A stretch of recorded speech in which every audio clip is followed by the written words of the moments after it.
Right, so we just had a good session upstairs, which was feedback about the current state of distributed development, and now we're here to make some plans for the next 6 months about how we can make it even better or good, depending on what your viewpoint is. The one thing that I want to work on for the next 6 months is allowing you to merge directly into Bazaar from the Debian maintainers branch, where they have one, and they declare it as VCS BZR header, or indeed VCS Git or CVS or SVN, such that we can import it through Launchpad. And what this will mean is that you'll be able to merge if you want to grab something which is staged in the VCS and not yet uploaded. But perhaps more interestingly, you'll be able to send them patches which they can apply directly to their version control system, which is especially useful if they're using Bazaar. James, is this phase 4 of the plan? 3, I think. Phase 3 of the plan. I think that's right. Okay. Yeah. And also we are planning to support these HDR next month. So that should expand the range of yes. processes by one. Do people think this would be a useful thing to have? Do you have any opinions on how it should work? Or yes. One question: does it mean if Debian is maintaining only the Debian directory, the subversion, that we should be doing the same thing, or no? Are you going to do imports from the package uploads, or?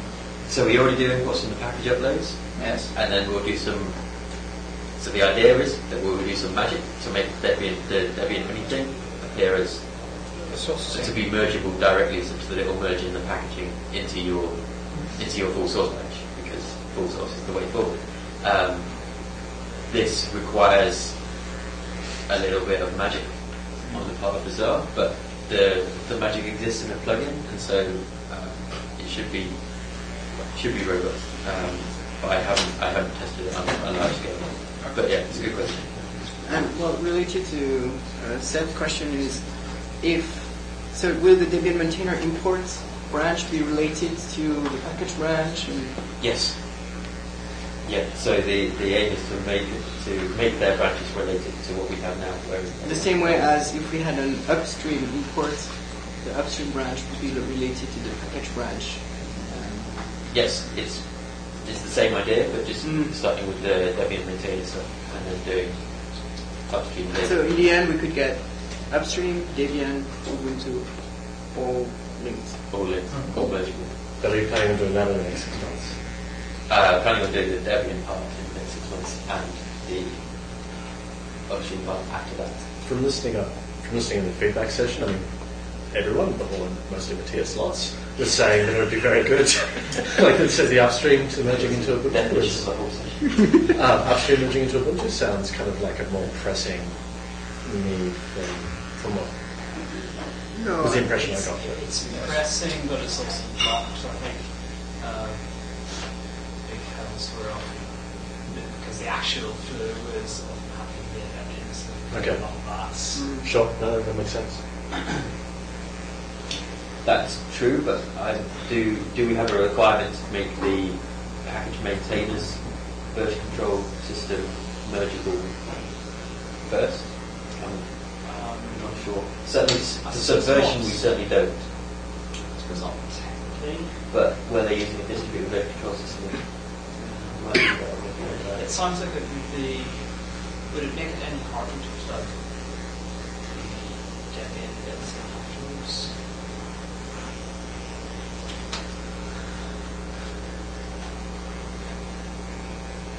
Could be, because you're trying to plug it in on both sides at the same time rather than putting one on and then putting the next one on. So yes, it could indeed be tricky.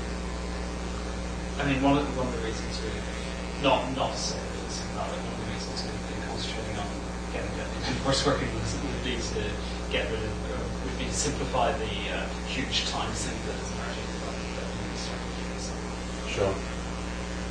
But that certainly isn't to say that it's cherry that is stronger.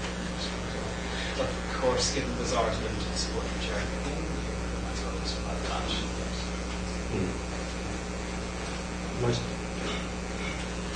Most people in Bazaar would very much like to have good cherry. Of course, but we don't discuss.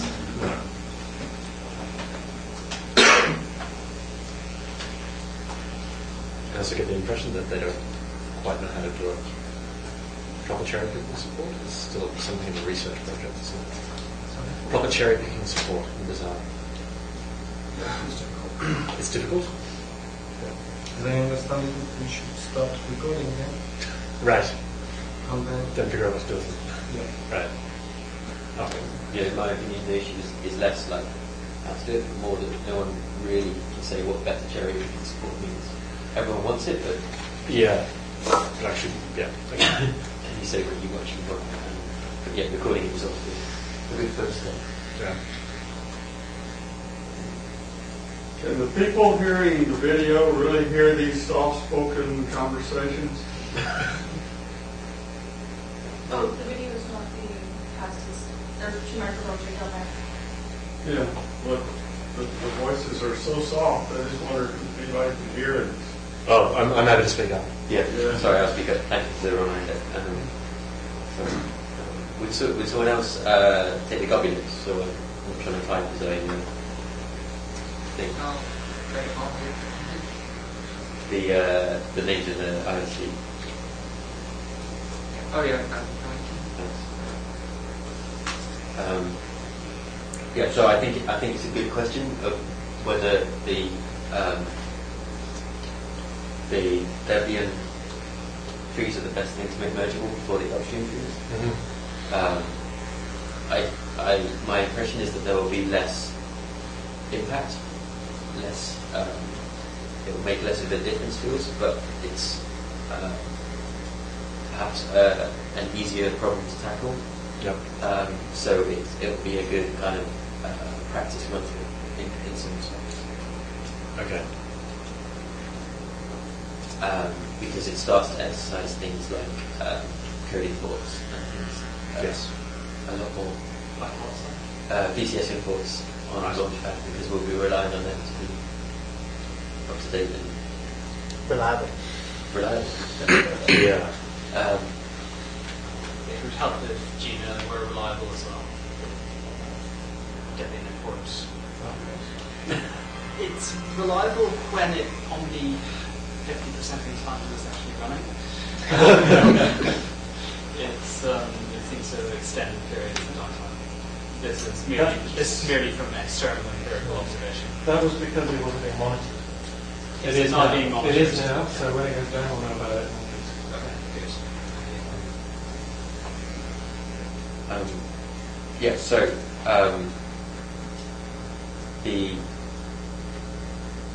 this scheme requires a few moving parts such that we have to first find the Debian maintained branches and ensure that they are valid, and then ensure that there is a Launchpad VCS input score. Valid means. Valid means that there's actually something there. And it actually matches the... Yeah. And that they're updating it. If it's claimed to be a Git repository, it's a Git repository at the other end. Sure. Okay. That What's is. VCS header coverage like in the moment? I know it's been increasing quite a bit. There is a graph somewhere. Someone There is a graph somewhere. Google, but it's pretty good, I think. Well, there's a lot of them, so I'm assuming it's pretty good. You're only infrequently accurate. What's dabbling with that phrase? There's 6,600 packages within VCS today. Out of 14,000 scanned. So in the case of VCS Git, how do we have any way to identify the branch that's in use, naming the user Linux repositories? No, and we also have no way to import non-master branches. Yeah, Well, yeah. Gentlemen may have something to say about that's this. entirely artificial, I think, right now. But It's the same, it's for similar reasons, because data imports were kind of experimental when we did it. No, it's just because we've got no way of referring to non-master branches. There's Well- no spec that's referring to by URL. Yes, but when we explored that, Michael and I decided that it was probably better just to not add that support at the time. So I think it's pretty artificial, and when we want to expand it, we can. When we can, like CVS imports, for instance, they have multi-fields we can use the same. I know that you feel Linux maintainers would appreciate it. I think it'd be more of maybe you can buy and you can schedule it in. I think. Feel free to interrupt, Jon. I know that this is our focus right now, so. Yeah, so VCR Gate supports it perfectly fine. Okay. It's just Yeah. Do you have a URL scheme in Visual Arcade? no, it's only the URL scheme that's missing, but the API supports it. We need a block on the Bizarre community settling on the URL format for color-coded branches. Yeah, okay. yeah, doesn't need to. Yeah.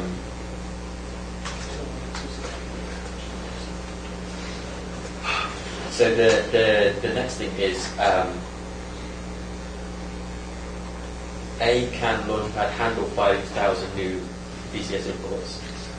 And B, how do we register 5,000 new VCS imports? So the answer to A is yes, given hardware. So the system we have now is already horizontally scalable, and it is actually simply a matter of adding new boxes. So talk to the kind gentleman at the data center who will sort it out. In terms of registering those imports, it seems to me that what you actually want to do is you want to have some semi-automated process or fully automated process for just keeping them up to date based on the Debian package, VCS information, right? Yes, that would be nice. Yes. In which case, then if we expose the API, could you just do that? Yes, I think that would be great. I don't want to get through these and get them also force the CHR to approve. Yeah, we're turning that off slowly.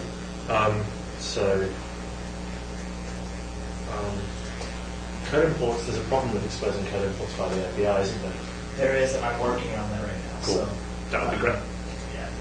We should be able to do that. In fact, one of the things that we're also trying to do is get all the GNOME stuff imported this cycle. So all of Get GNOME org is supposed to be imported this cycle. Awesome. That's our goal. I mean, Cool. so.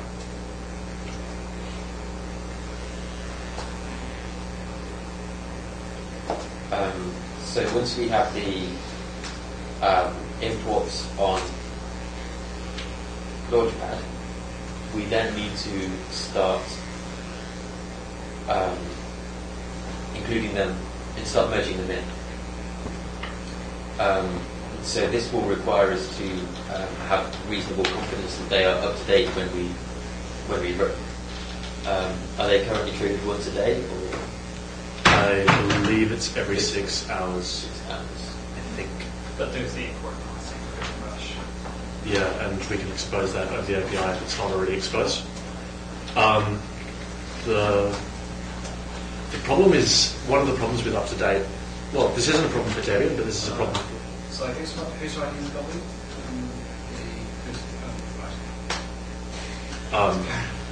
One of the problems with keeping it up-to-date, and this is less of a problem for Debian than it is for upstreams, is that there's no way of telling whether an upstream has changed its URL location, like has just changed where its SVN repository lives, or has switched to a new repository. You know, like just because they often leave the old one around, so it might just look like the project's suddenly gone inactive, and there's no way of determining that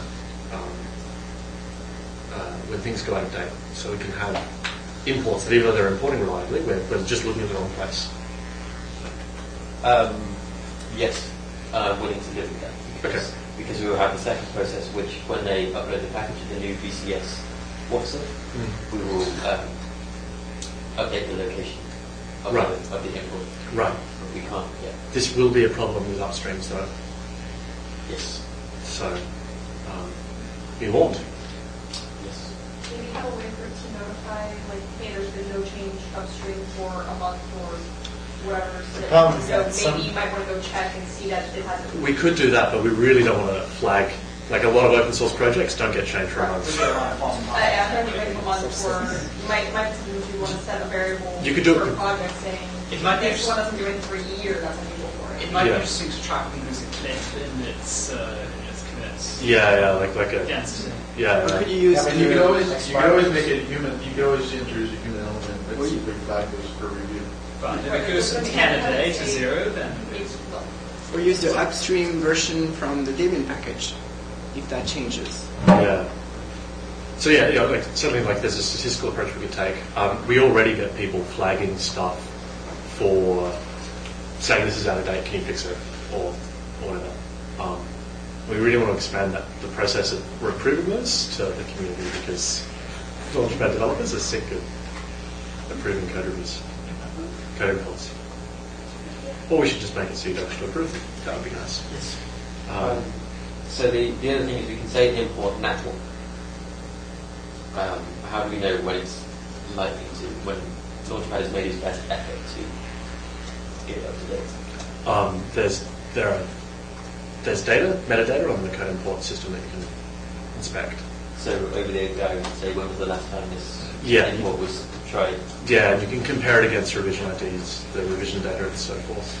Launchpad doesn't have a way of asynchronously messaging you and saying, I'm going to call you back when this is done. That would be really nice, but it's not something that we're planning on having in the next 6 months. Not something we can promise in the next 6 months at least. So for now, you start on. We totally would love to have some messaging system. But if it happens, it'll be a pleasant surprise. Yeah, that would be very useful. Because having 9 minutes about this scripts and everything. Yeah, I mean, polling's not good for us. We don't want you hammering our servers and telling us, nothing changed. Us doing nothing changed.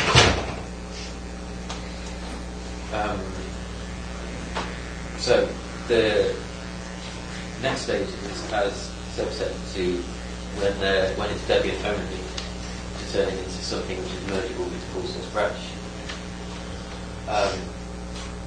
We have an advantage that we control the file IDs for all this. So if we just make file ID of the Debian directory the same as the file ID of the Debian directory in the other one, will it consider it a merge with a new parent? Will that work? If you use the same file ID from when you create the addition from the start, I think. Yeah. So this is baking merging based on upload history rather than BCS history, right? Is that what we're talking about?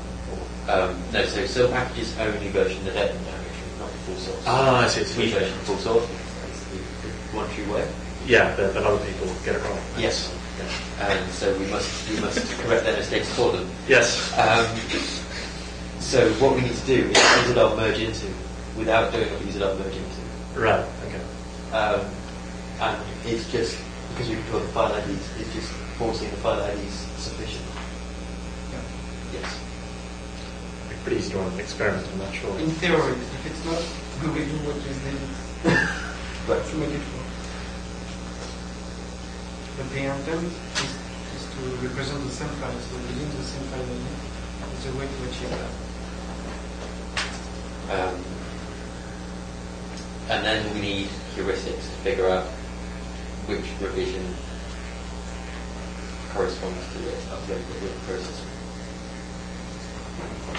Which would be a bunch of fun, but we can do that. So VSphere Rebase now has some support for this. Does it? I wrote it for being able to rebase VSphere branches that are based on Launchpad CSCVS subversion imports onto VSphere SVN imports.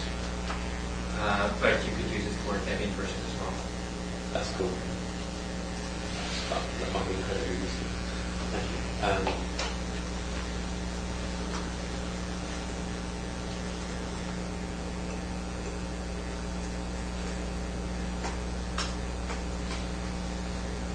So I think that is all the steps we need to do this, with a lot of glue to hold it together. Is anyone listening to on this?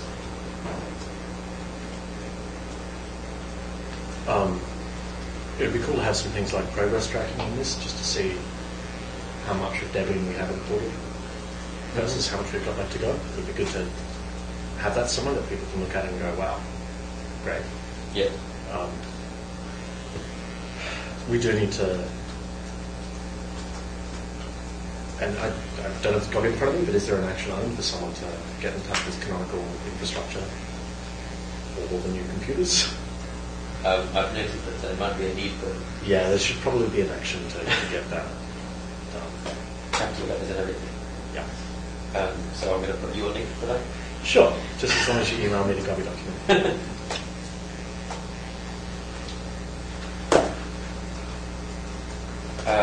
So I imagine most people aren't that interested in what we've just been discussing, and would like to talk about the things that they'll actually interact with rather than all the stuff that happens behind the scenes. So do you have suggestions for things we could do in Lucid in terms of the UI of working with packages, Bazaar and things like that, which you would be willing to contribute or pay me to do? Just ask nicely. Even what works.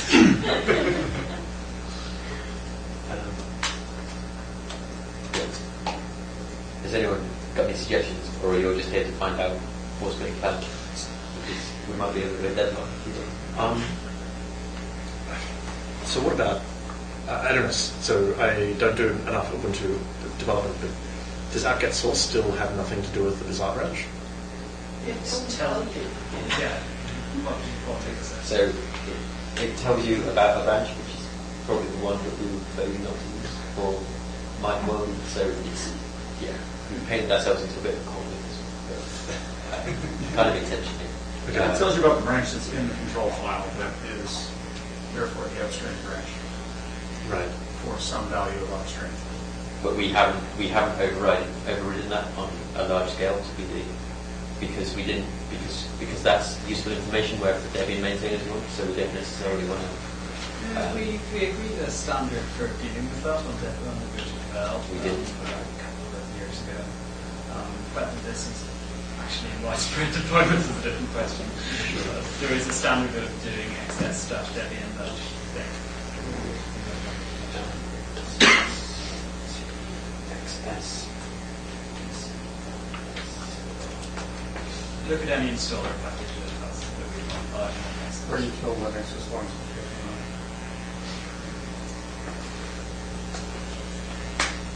So, who here uses Bazaar to do Ubuntu development? I do, but not using their branches. That's really good. This is due to lack of effort. Yeah, good answer. What is stopping you? Mostly the fact that for almost all of the stuff I care about, it's already has a rich Bazaar history. The cases where that's not the case, it's mostly disliked. I think for switching purposes. That's lack of time to learn a new way, or just lack of time to figure out what history I'm losing or getting, or okay, not just in terms of going VLAR branches to the apt-get side. well, in a lot of cases, it's simply that there's already some subset of Bazaar history somewhere, and I just figure out Right. bits. So the migration from a previous Bazaar world is still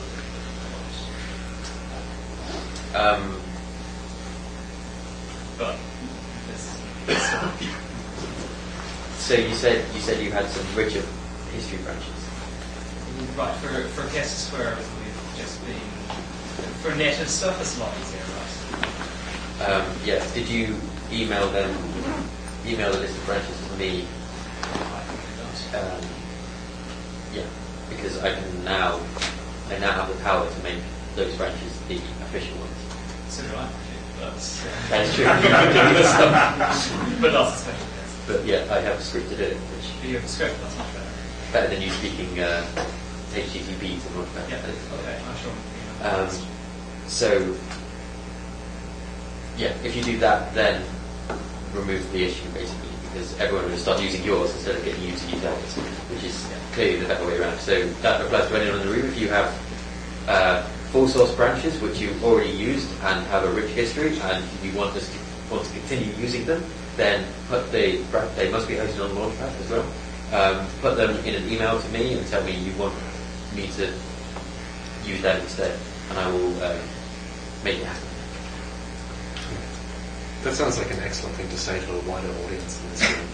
I did. I said it to Ubuntu Develop, but clearly some people don't read Ubuntu Develop. Not as often as I ought.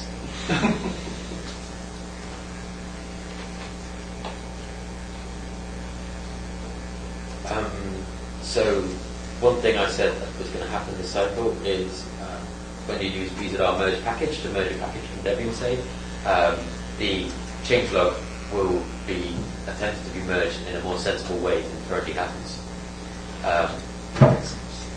Which is, I know, one thing that annoys me. Are there other things similar to that we could do? Is that a merge plugin in the sense that you can use it if you aren't using a merge package? As in, whenever you do bizarre merge and you encounter something that's in the format of Debian changelog? No, it's not, because the framework for that doesn't yet exist in Bazaar. Right. But now we have a merge package command for other reasons. We now have a place where we can begin easily. Okay, because somebody was asking about that on Raphael Garcia's blog. Something really nice merge plugin to create.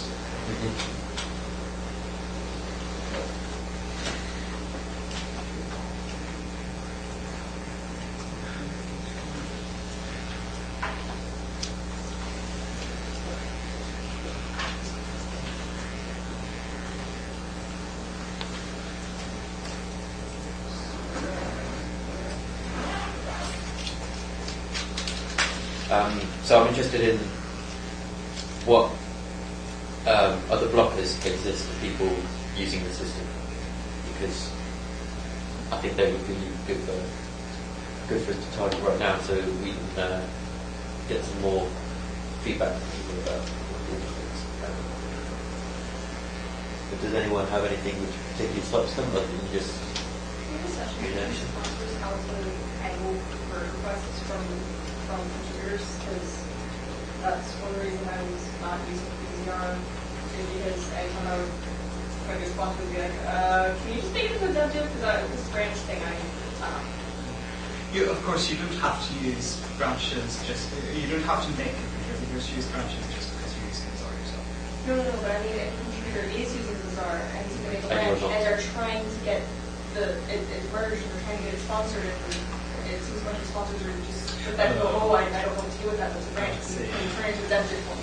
Well, that's unfortunate. So having a session with each sponsor how to handle those requests might be good. good idea?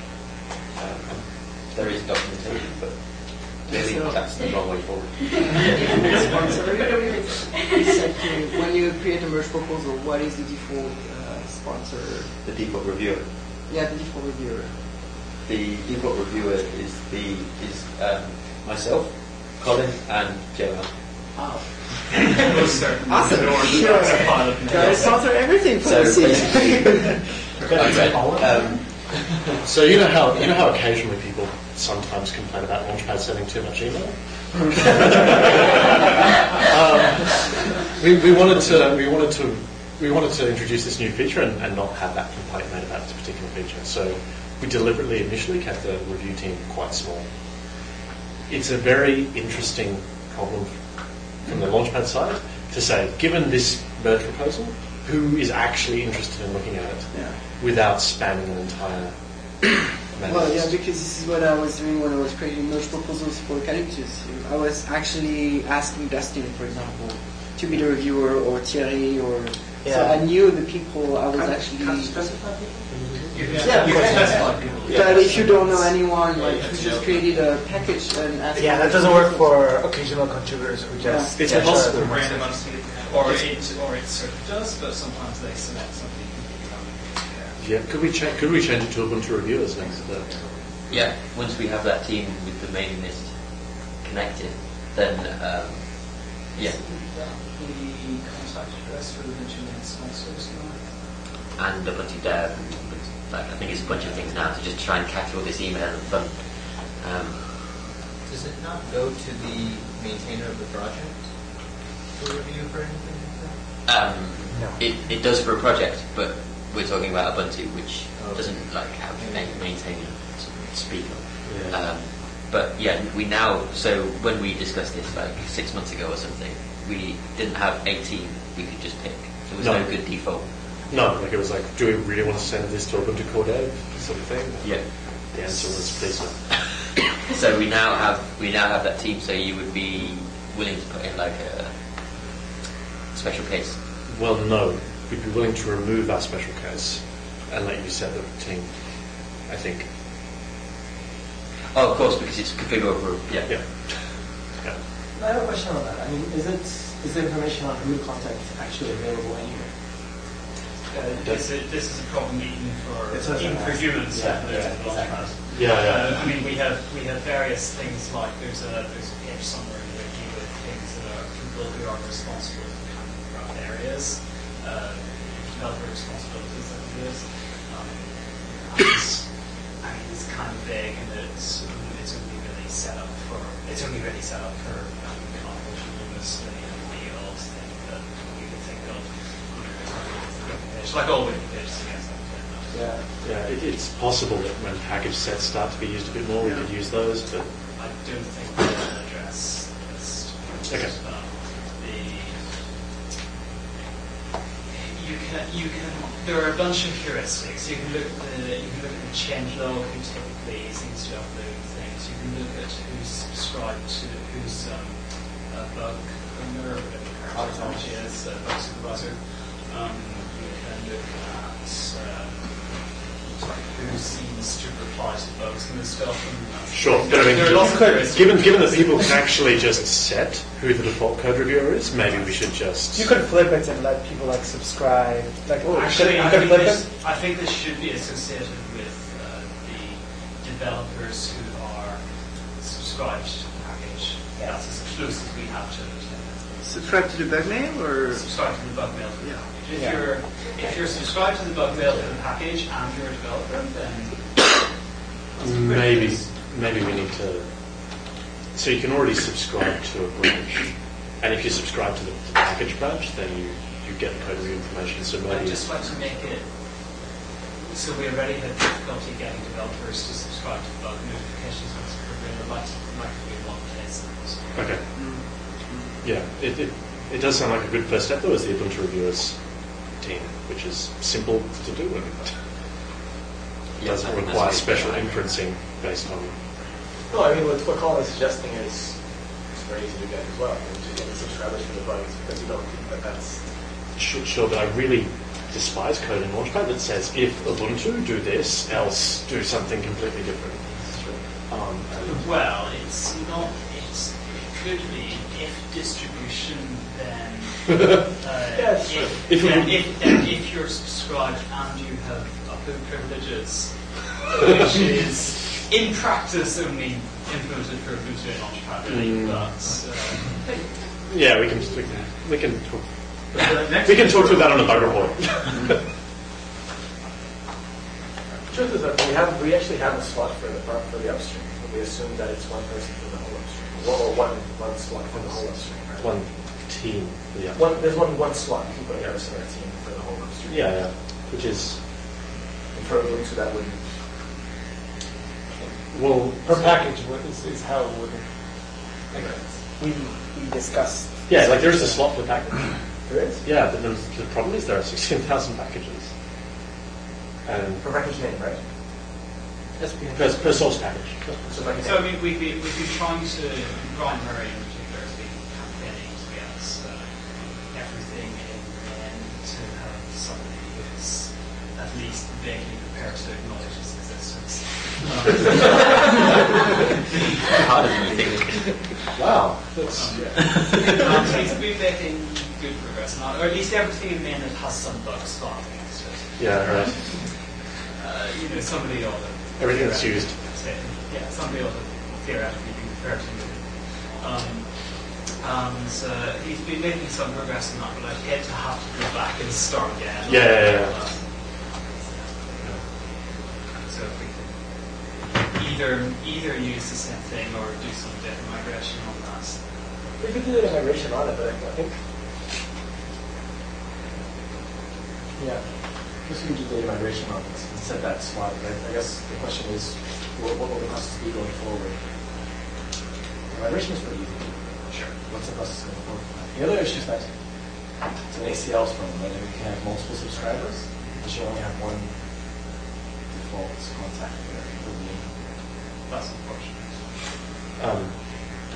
No. The subscribers all get told about the code reviews. If you subscribe to the branch. To the type, yeah, branch. Right. Which is the default subscriber is not. There's only one default subscriber. Yeah, the person that's asked to review any changes by default one person, one team. The person who gets it on their list of things to review. Yeah, like using their dashboard and such. So there's any discussion of recipes, package recipes?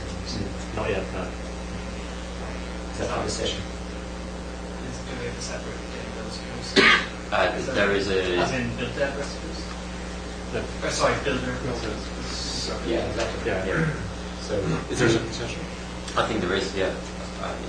I'm pretty sure. So that's what daily builds, but I assume everyone uses the same technology for extremely development, right? Where you can say this package comes out of this recipe and daily builds. Yeah, for a lot of them they're going to be the source package branch import that we're doing, so the recipe will be very, very simple. Right. Yeah. Format case is a single line recipe. Yeah. So there are 2 sessions tomorrow on daily builds are listed and building systems are.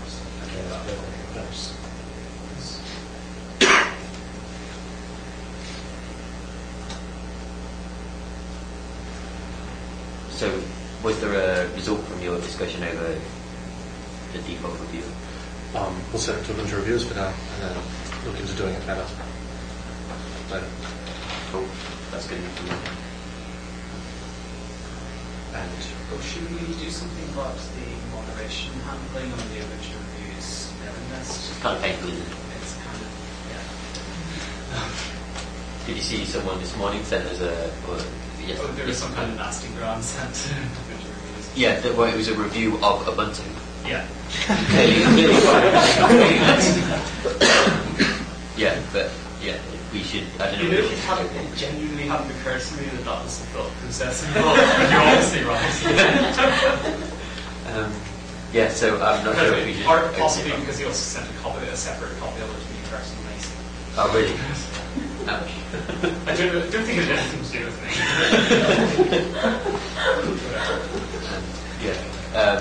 Yeah, I'm not sure whether we should just open it up or not because it's. I should probably be redirected, but yeah. Oh, that. Oh, sorry. We in should. general. Isn't there an appropriate? There's an appropriate header in all this mail, right? So we are totally headed up to the max. Right. So in that case, and as a Gmail user, this frustrates me no end. we can do the same thing that we do with Launchpad bug on the Ubuntu bugs mail. Yeah. Oh, you can do cool. Okay. That's an article. I'll take that out.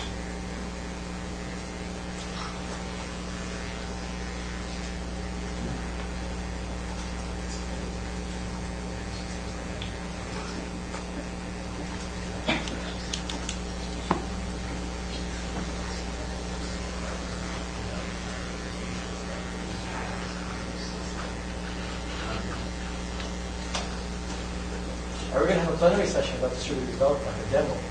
James and John? Matt's asked one. Yes. Yeah. Then we will. Yeah. The type of things it allows are pretty cool. There's development process. Is that this or is that somebody else's? I think maybe it's not. That sounds quite general. It might not have been actually organised yet. There are three free slots on Friday. I think there's a lot of inertia around this.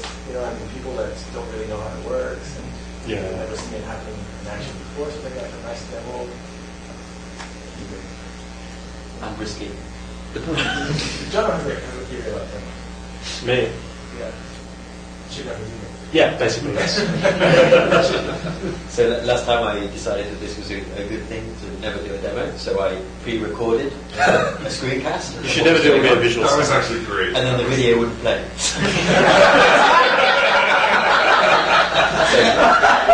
even when you try to avoid doing a demo, you still go wrong. So don't even I'm sorry, but don't use the word demo. if you can do the only way to do a presentation is a PDF, a USB stick that you plug into someone else's laptop. But yeah, we can do something and talk about the cool things you can do. Yeah, that are embedded. So we have 5 minutes left. Does anyone? Two things. Yes. One, there is an Ubuntu distributed Devel mailing list at lists.ubuntu.com. If you're interested in this, subscribe to it. We're also doing the daily build stuff on that list. Some of the traffic ends up going to Launchpad Dev, but Ubuntu distributed Devel mailing list, that's good. The other one is that on Launchpad there's a tag called package branches, which is where all of the bugs about this are filed. If you do file a bug along this, please mark it as package branches so that we can fix them. Yes. So that's it. Yes. So I'm more than willing for feedback outside the session about things you would like to see happen. It's an opportunity to change things around. So if there's something about our processes or our tools which frustrate you, then this is an opportunity to fix it because we're changing some fundamental things. So there are some things I have planned, but I'm sure you have many more ideas. So please grab me outside the session and let me know what you think. And we're also, Vincent and I, looking to grab a couple of Ubuntu developers and kind of watch them do it so that we can get some feedback, some unconscious feedback. So if you're willing to, or would like to do that, then let us know and we'll grab you some time. We were just on point, it was already raised. I think the idea of training is important. Because you're introducing new ways of working, and for some people it's a radical change. I think we should invest more in training people somehow, just to get the critical mass. Yeah. Right. Thanks everyone. Thank you.